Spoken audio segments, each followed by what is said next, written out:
네, 팩트체크 오늘은 국정감사에서 나온 발언들을 확인하겠습니다. 오대영 기자 두 가지 내용을 준비했죠? 네, 먼저 어제 법원 행정처에 대한 국정감사에서 나온 발언입니다. 들어보겠습니다. 박보영 전 대법관 출근할 때 어떤 일이 벌어졌습니까? 봉변 당했죠? 알고 계십니까? 네, 그렇게 알고 있습니다. 그와 같은 사실은 민주적 법치 국가에서 있을 수 없는 일이라고 누구나 알 수 있습니다. 네, 박 전 대법관은 대법관직에서 퇴임하고 여수지원 판사로 돌아간 인물이잖아요. 맞습니다. 출근길에 봉변을 당했다는 게 맞습니까? 봉변이냐 아니냐, 그건 영상으로 한번 확인을 해보겠습니다. 네. 지난달 10일 여수시 법원 청사의 모습입니다. 박 판사가 첫 출근 날이라 취재 열기가 뜨거운데요. 박 판사가 나타나자 취재진들이 몰렸습니다. 네. 취재진과 경호원들이 엉킨 모습입니다. 박 판사는 취재진에 밀려서 잠시 휘청한 뒤에 들어갔는데 일각에서는 시위대에 봉변을 당했다라는 얘기도 있었습니다. 하지만 실제로는 취재진에 둘러싸인 겁니다. 화면에 정확하게 잡히지는 않았지만 취재진 뒤편에서 쌍용차 해고 노동자들이 피켓을 들고 항의를 했습니다. 박 판사는 대법관 시절에 이들의 해고 무효 소송을 기각한 바가 있습니다. 참고로 이 사건은 사법농단과 연관됐다는 의혹이 있습니다. 네. 그리고 이건 다음 날 한 신문의 보도입니다. 박 판사가 시위대에 밀려 넘어지기도라는 제목이었습니다.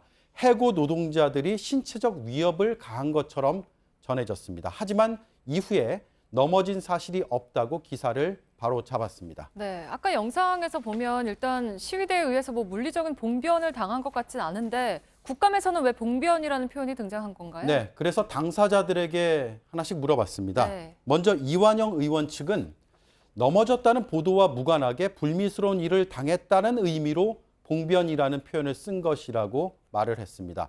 법원 행정처는 법관이 출근할 때를 기다려서 일방적으로 질문에 답변을 요구하는 등의 행위는 바람직하지 않다는 취지였다라고 답했습니다. 네, 다음 발언도 좀 볼까요? 네, 어제 국회 정무위원회 발언인데 들어보시죠. 네.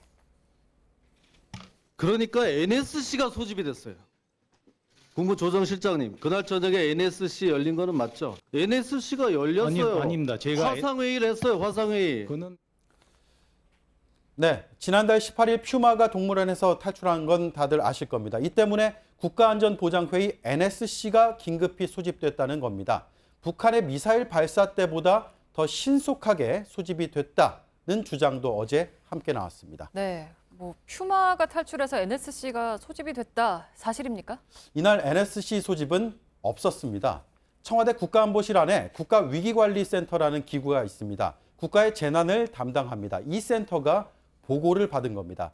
하지만 한 언론이 NSC 소집이라고 보도를 하면서 잘못 알려지게 됐습니다. 네, 그러니까 NSC는 대통령의 의장인 최고의 외교안보 통일 기구잖아요. 그렇습니다. 네, 이렇게 부정확한 기사가 이제 국감에 등장을 한 거군요. 맞습니다. 그리고 이 위기관리센터는 1급 상당의 공무원이 장을 맡고 있습니다. 통상 네. 그렇습니다. 전국의 재난 상황을 총괄하는 기구인데 어제 국감에서 이 NSC 소집이 유독 부각이 됐지만 정작 따져봤어야 하는 건 퓨마 탈출이 국가재난에 해당하느냐 여부였습니다.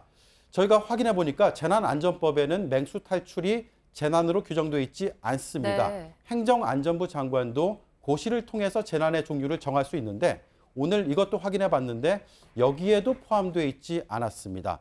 청와대와 대전시는 모두 사살과 관련해서 회의를 하거나 지시를 주고받지 않았다 이렇게 밝힌 상태입니다. 반면에 김진태 의원은 NSC가 결정했다고 다시 문제를 제기했는데 새로운 근거는 찾아보기 어려웠습니다. 네, 알겠습니다. 팩트체크 오대영 기자였습니다.